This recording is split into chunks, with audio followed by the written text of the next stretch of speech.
De plus en plus d'exploitants agricoles, depuis plusieurs années, ont décidé d'opter pour une commercialisation de leurs produits en circuit court. La FNSEA s'engage auprès d'eux dans cette démarche qui crée du lien avec les consommateurs. Rencontre avec Daniel Prieur, secrétaire général adjoint de la FNSEA, et Vincent Cronier, microbrasseur en Eure-et-Loir. Le circuit court, c'est synonyme donc de proximité, mais aussi synonyme de valeur ajoutée.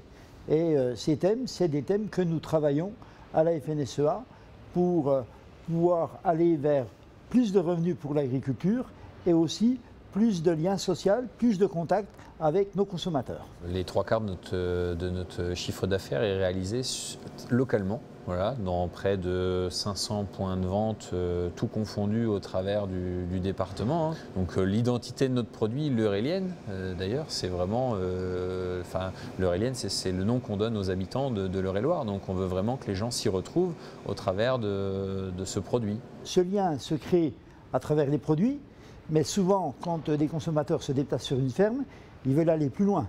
Ils veulent voir le concept de production. Ils veulent savoir comment travaille l'agriculteur. Quelque part, ils veulent voir l'envers du décor et se mettre un peu dans une peau d'acteur. On a fonctionné depuis toujours avec le bouche-à-oreille notamment. Et le bouche-à-oreille, c'est quoi? C'est des gens qui, au départ, sont venus ici à la brasserie, à la découverte, et puis qui sont contents de le retrouver à côté de chez eux. En même temps, on fait le commerce, on va voir les gens, et les gens ont un contact direct en fait avec la famille, quoi, avec nous, avec le produit. Et c'est aussi pour ça qu'ils se sentent rassurés. Mais derrière cette notion de confiance, il y a de l'identification. C'est-à-dire qu'on aime dire qu'on achète ses poulets, on achète son jus de pomme, on achète ses œufs, on achète sa viande chez monsieur Untel qui est agriculteur sur tel territoire. Du coup, on a une vraie communication et c'est peut-être un peu ce qui manque aussi dans notre métier, de montrer aux gens ce qu'on est capable de faire et de la manière dont on le fait. Ils viennent consommer le produit et en plus de ça, ils vous font le compliment en vous disant c'est bien ce que vous faites, ou il est bon votre produit, ou continuez, vous êtes vraiment en bonne voie. C'est vraiment la première des satisfactions, quoi.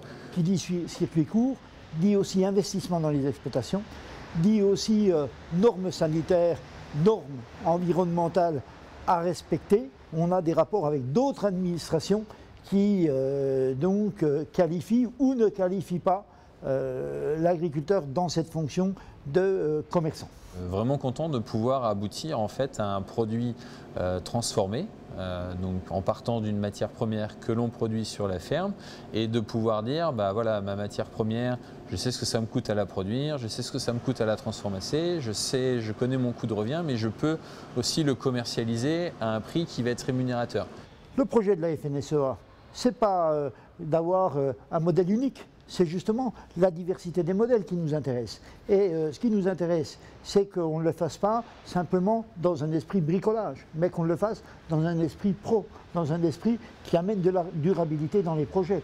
Et ça, quelque part, moi, mon cœur, il vibre à la FNSEA pour ces choses-là, parce que je crois qu'il y a 1000 métiers de pro, mais il faut que l'agriculteur reste l'élément central du maillon dans sa façon de produire, mais aussi dans sa façon d'être avec le reste de la société.